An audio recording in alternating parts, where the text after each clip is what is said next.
মরহুম জিয়াউর রহমান সাহেবের ক্যান্টনমেন্টের যে বাসটা ঘুরিয়ে দেওয়া হয়েছে সেই বাসায় যাওয়ার সৌভাগ্য হয়েছে। আমি একটা ছোট্ট পদে ছিলাম, এটা ঢাকা বিশ্ববিদ্যালয়ের তখন জিয়া পরিষদের ট্রেজারার ছিলাম। একটা প্রোগ্রামে আমাকে শুদ্ধ দাওয়াত দেওয়া হলে আমি গিয়েছিলাম। বাসাটা অনাড়ম্বর ছিল, ওটা সেনাপ্রধানের বাসা ছিল না, রাষ্ট্রপ্রধানের বাসা ছিল না, সাধারণ একজন উচ্চ স্তরের অফিসারের বাসা ছিল। প্রতিহিংসা এমন ছিল যে বিশেষ করে যারা গত 17 বছর দেশ চালিয়েছিলেন তারা এই বাসাটাকেও ভেঙে দূরিয়ে ইতিহাসটাকে মুছে দেওয়ার চেষ্টা করেছে। ইতিহাস জোর করে মুছে যায় না, বাড়িঘর ভেঙে মুছে যায় না। একটা মানুষ যখন ভালো কিছু কাজ করে তখন অন্য মানুষদের হৃদয়ে তার জন্য একটা ভালোবাসা তৈরি করে। জিয়াউর রহমান ছিলেন সেই ধরনের একজন ভালোবাসা পাওয়া মানুষ।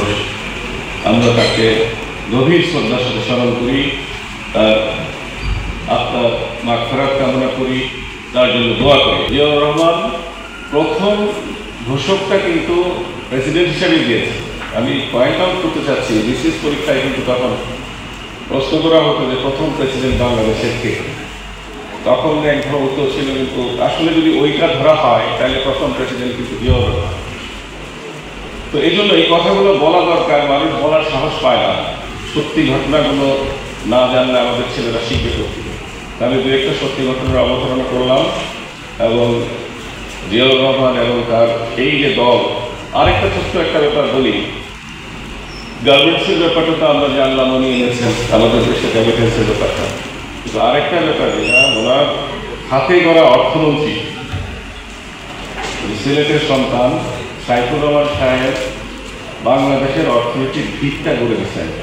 আমি কেমিক্যাল ইঞ্জিনিয়ারিং কেমিস্ট্রি লোক, অত কিছু বুঝি না, কিন্তু একটা জিনিস বুঝি যে কোনো একটা সংস্থা পরিচালিত হতে হলে তার টাকা থাকা লাগে। ওই টাকা থাকার মেকানিজমটা হচ্ছে ভ্যাট সিস্টেম। অর্থমন্ত্রী, তৎকালীন অর্থমন্ত্রী জিয়াউর রহমানের সাথে যিনি ঘনিষ্ঠ ছিলেন, উনি ভ্যাট সিস্টেম কিন্তু প্রথম বাংলাদেশে জিয়াউর রহমানকে বোঝাতে সক্ষম হন এবং জিয়াউর রহমান মেধাবী ছিলেন। উনি এটা গ্রহণ করেছিলেন। পরবর্তী পর্যায়ে এটা আস্তে আস্তে ইমপ্লিমেন্ট হয় বিএনপি গভর্নমেন্টের সময়। এবং এই ভ্যাট সিস্টেমের কারণে আওয়ামী লীগের এত বেশি লুটপাটের পরেও বাংলাদেশের অর্থনীতি টিকেছে।